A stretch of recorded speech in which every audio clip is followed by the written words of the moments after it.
Bonjour Henrique Balaguer, vous êtes le suppléant d'une candidate d'une des 12 candidatures que l'on trouve sur la cinquième circonscription des Français. Qui vous êtes, qui vous représentez? Alors, c'est une candidature basco-catalane qui est sous l'égide de RPS. RPS, c'est le Rassemblement et Peuple Solidaire. Ça rassemble, allez, pour le dire vite, les partis régionalistes de l'État français.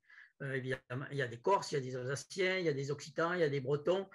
Cette fédération de partis, son point de ralliement, si vous voulez, c'est le développement de la démocratie au niveau local et en tenant compte des identités des territoires. Le développement de nos langues dites régionales. Ça fait partie des points forts et aussi le droit à l'autodétermination des peuples. Donc, d'un côté, il y a IBAI, qui est un parti basque, et de l'autre côté, il y a Unitat Catalane, dont je fais partie, qui est un parti qui devient historique maintenant à la Catalogne Nord. Il a été créé en 1986.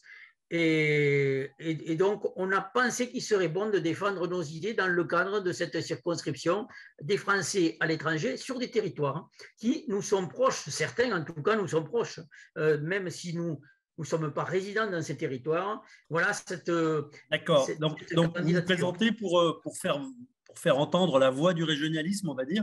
Mais alors, pourquoi un Français résidant au Portugal voterait pour vous? Qu'est-ce qui pourrait l'amener à voter pour vous? Vous avez juste omis aussi de nous donner le nom de la candidate avec qui vous faites tandem. C'est Garbiñe Erasto, qui est donc une militante qui est axée surtout sur les droits des prisonniers politiques et sur les libertés individuelles. Donc, pourquoi un résident au Portugal voterait pour nous? Peut-être certains sont sensibles justement à ce côté d'une France plurielle, d'une France moins jacobine, d'une France dont les idées, dont les volontés partent des régions, de la base et non de Paris. Puisqu'actuellement, on a un État, l'État français actuellement, qui est organisé bien depuis Paris, et tous les autres candidats sont dans ce schéma-là, qu'ils soient de droite ou de gauche. Tous les candidats sont dans ce schéma-là. Et donc, vous présentez des candidats où, à part dans la cinquième circonscription des Français de l'étranger?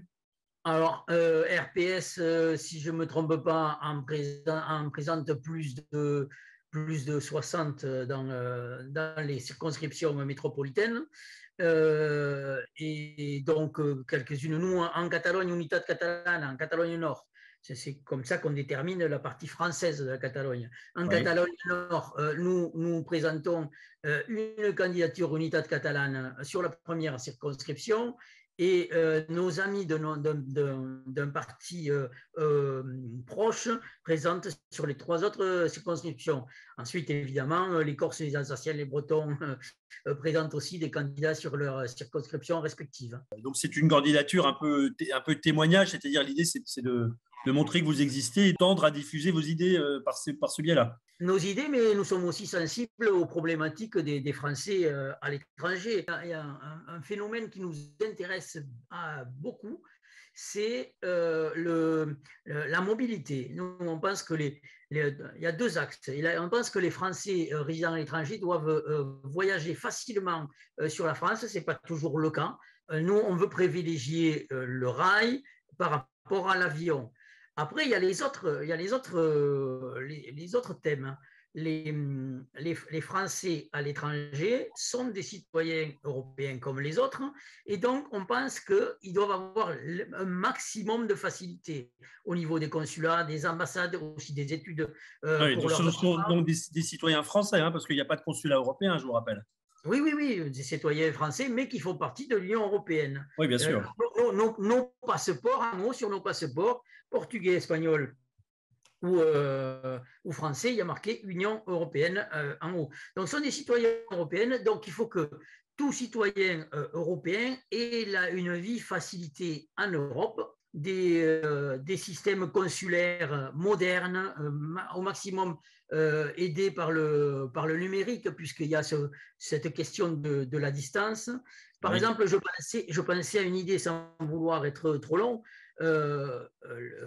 développer le numérique pour les Français à l'étranger, mais aussi mettre en place un système d'aide par des bénévoles, par exemple, qui seraient indemnisés pour aider les personnes qui sont victimes de la fracture numérique. Et quelque chose qui a incité notre candidature, c'est la participation de M.